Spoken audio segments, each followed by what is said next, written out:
Hey everyone, GratuiTous here from itsgratuitous.com. In this video, I want to talk to you about what is mastering. All right, so I want you guys to visit the website. You guys can click the search up here and just type in mastering.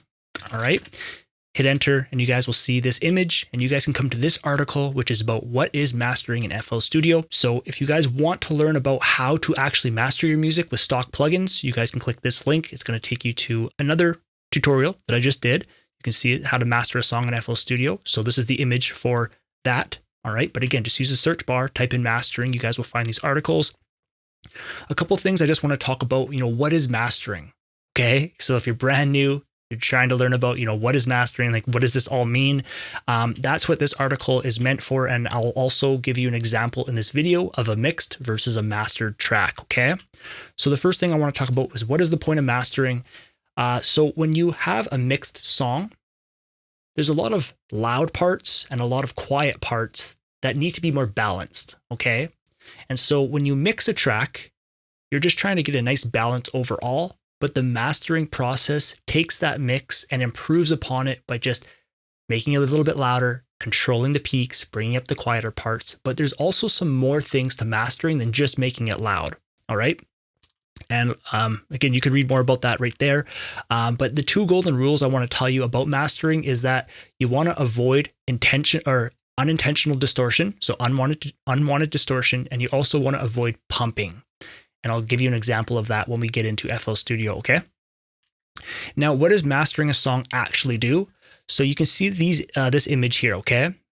This track, Don't Fall for Seduction. You can see this one's a lot more balanced. It's a lot thicker. This is a better example of like a mastered track. It's just going to sound more energetic, more full. Okay. Something like, this track right here. This is not bad, as you can see in here. Still has some peaks and stuff. Something like Real Gangst. This track right here. This is actually the track which you are going to hear in this tutorial, but you can see the peaks, right? And so the body is much smaller than these tracks. And so mastering, what it's going to do is it's going to bring up the quieter parts, make it more balanced, and just sound a lot more energetic. One other thing I'll tell you about mastering is the whole goal is to make sure that your music translates really well.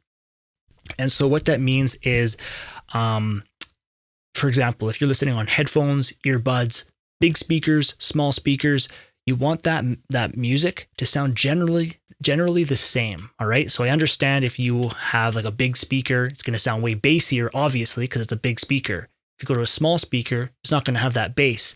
But when you listen to the master, it should generally be that same song. It shouldn't sound weird. For example, it shouldn't be like you listen in your studio, sounds really, really good, and then you go out to your car and it sounds really, really bassy.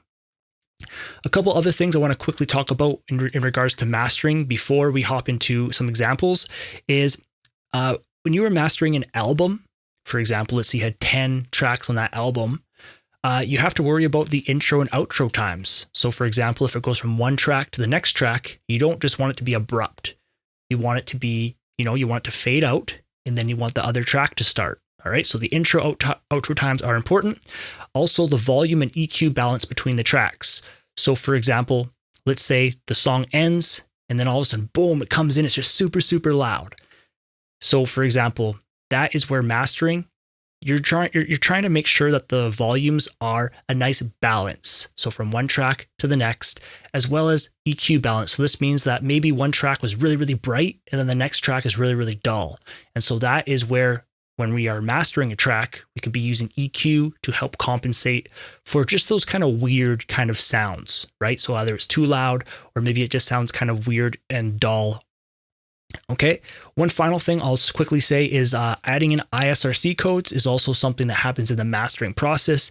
This is if you are going to have your music streamed, like on the radio or these streaming platforms, you can your song could be tracked for royalties by adding in an ISRC code. And one final thing I'll talk about is just the loudness wars. So the loudness wars are ending, which is awesome. And we'll talk a little bit more about that in just a second when I hop into FL Studio. So before we go into FL Studio, check out my free book I have available for you guys. It's called 5 Keys to a Successful Beat. If you visit the website, you can click just here to get it, or you can just go to itsgratuitous.com/5 keys. All right, so before we listen to the mixed and mastered version of this Real Gangst track, there's a little history behind it. So when I did my beat struggles tutorials way back in the day, this was the theme song. And I have now put it on my Beat Tapes by GratuiTous volume 5. All right. So I released beat tapes. They're on Spotify. I'm up to volume 9 now. But this was on volume 5. So this was quite a while back. And you guys will hear the mixed versus the mastered version. Okay. So let's just listen to it a little bit. And I'll talk a little bit about a loudness meter. This is a free loudness meter by Youlean. Awesome loudness meter. But for myself, I do just like to use the FabFilter Pro-L 2. It's a limiter and a loudness meter built in. And I'll talk a little bit more about a mixer chain right here in just a moment. But I do have more mastering articles on the website there, okay? So again, make sure when you are on the website, you guys just use that search bar, okay? And it's just gonna give you tons and tons of valuable information. Okay, so here is a master track versus a mixed track. So I'll start with the mixed track, and the biggest thing that you're gonna listen for is at the quieter parts of the song. So when it hits the chorus, yeah, the master is gonna sound more energetic, but it's really at like the quieter parts of the song where the master just sounds louder and fuller, and I'll let you listen to that, okay? All right, so here's the mixed.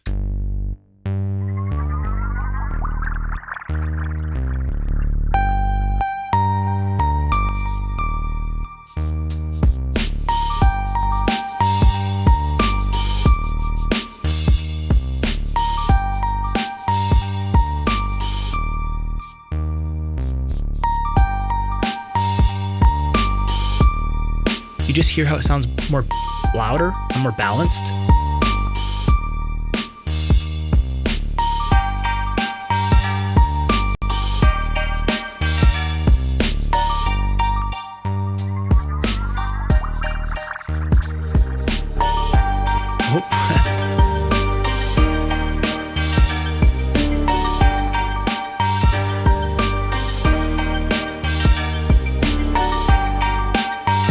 All right, so now we're into the verse, and this is what I want you to hear, okay? So inside the verse, it's quieter than the chorus, right?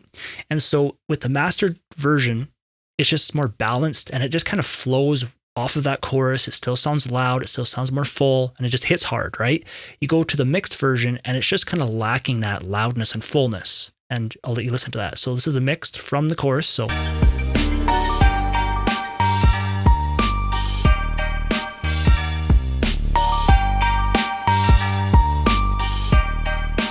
Okay, so we'll play it again from the mastered now.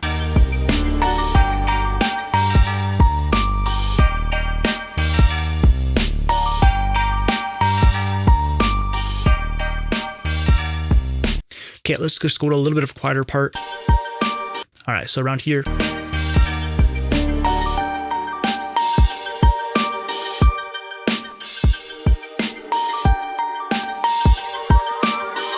All right, now we go into the chorus, I believe.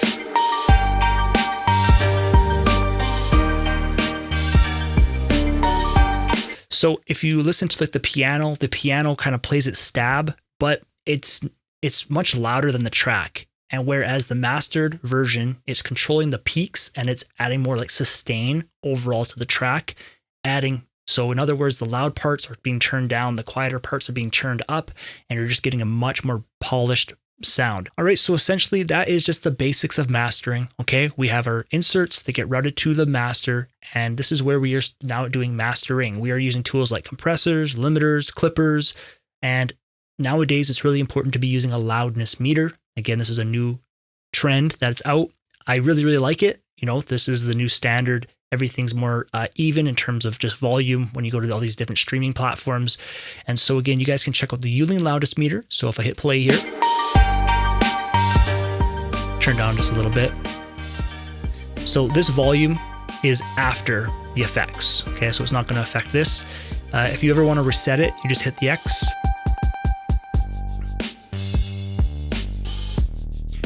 Okay, so when we were talking about loudness, we were talking about the integrated loudness when it comes to these streaming platforms. But many times I do look mainly just at like the short term. This is what I'm using the loudness meter mainly off of, the short term. But the integrated is from the beginning to the end of that song, how loud it is, okay? And without going too technical into loudness, we'll talk about this, or I'll talk about this in another episode or another video. But so I just want to quickly talk to you about the peaks, okay? So if you're going to be mastering your music, and if you're pushing your music too loud, this is what's happening, okay? So let's just hit play here. So you can see that this is the master track, and a couple of these peaks, you can see that they have been, clipped or kind of rounded quite a bit. So that's a little too fast, sorry. I'm just using my scroll wheel, or you can use that to do that. Let's make this a little bit bigger. We can see the peaks a little bit better. Okay, so in mastering, what we are doing is we are trying to control these peaks in a nice transparent way, all right? And so if we pull down the ceiling too hard, like this, you can see it's really hitting these peaks. And if we do it too much, what's happening is we really, really hear it being pulled down. So we use a limiter to prevent distortion, all right? And so what's happening is when our peaks go over the ceiling or the threshold, that word's interchangeable, the audio is actually being turned down that fast, all right? We also have our attack and release where we can fine tune how fast it reacts. Again, that's getting technical, but that's what we're trying to control. We're trying to control our peaks in mastering, all right? And so essentially, when we look right here, and you can see that we have all our peaks, but then we had our body. And if I come back here to this image, because I think this is a really good image to compare, so you can see that we've trimmed off our peaks, right? We've brought up the body of the audio. You can see this Real Gangsta one. This is actually the track that we're working on right now in this tutorial. Real Gangsta, you can see that the peaks are quite heavy compared to the body, right? But every track is different. You can't just base it off of a waveform like you're looking at right here. But what I am trying to say is we can trim these peaks and we can bring up the body by using a limiter. And that's what we're doing. So those peaks that you're seeing right here are like these peaks, okay? All these different peaks. We can trim them off. But again, if you go too much, it's going to make your music sound like this. So I want you to hear this so that you can understand. So I told you in this article, I told you the two things is you want to avoid unwanted distortion and you want to avoid pumping. And so if we're going to push it too hard into the limiter, you're going to get tons and tons of unwanted pumping. So what I'm saying here is you want transparent volume without hearing any negative side effects, okay? So this is going to be the master track pushed into a limiter hard for you to hear pumping. All right, so we can adjust, our attack and release to maybe fine tune it a little bit.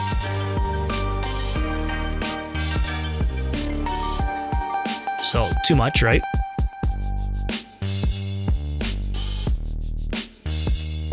So we are going to turn that off and on.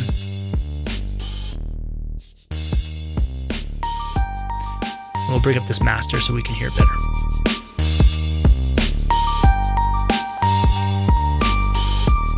Okay, you hear how it pumps? So for example, you can see that the gain reduction here is, look in the top left of FL Studio. So for example, if I boosted up the volume by, 1.1, so we're up here, comes down to like -5, right? So we're getting like 5 decibels of gain reduction on an already mastered track. All right, so that was just as an example to show you that what we're doing is we're just shaving off those peaks, but you want to do it in a nice controlled way. And that is like the art of mastering. Like you got to learn how to control those peaks, the different techniques, things using a compressor, multi-band compressor, clipper, limiter. Again, if you guys want more information, you should check out my other tutorial about how to master a song for beginners. All right, again, just visit the website, go up here to the search, type in mastering, and this is the image that you're looking for, mastering for beginners in FL Studio. All right, so that is this video. So again, guys, I'm GratuiTous. I'm a recognized FL Studio trainer. I've been making beats and teaching for many, many years. If you guys are looking for training, check out some courses. You guys can also download my free book up here, okay? So I'll talk to you in the next one. I hope you guys enjoyed and that you learned a lot about, what is mastering. So again, I highly suggest reading this article. There's a lot of good information in there. Mastering has changed in recent years because of this loudness war stuff. And this article is going to break down the basics for you to get up and running. Okay, I'll talk to you in the next video.